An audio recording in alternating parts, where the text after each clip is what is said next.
না, আমরা জানি যে মমতা বন্দ্যোপাধ্যায় কিন্তু এই চাকরি রাখার তার অন্তিম প্রয়াস অবধি তিনি বলেছেন তিনি করে যাবেন। এইটাই বড় কথা।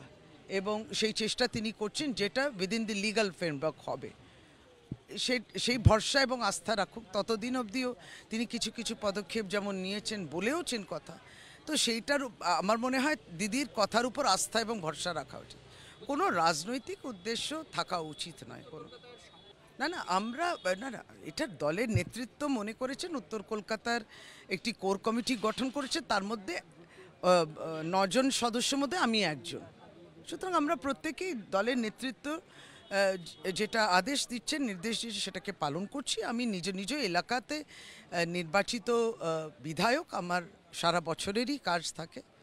সুতরাং দলের নির্দেশটাকে অবশ্যই প্রত্যেকেই সম্মান দিতে হবে এবং অবজ্ঞা করার কোনো জায়গা নেই। নেতৃত্ব মনে করছেন আগামী দিন 2026 হচ্ছে পাখির চোখ, সেটাকে সামনে রেখে ব্যক্তিগত হিংস্র কিংবা ওই ঈর্ষা ইত্যাদি যদি থাকে, সেগুলোকে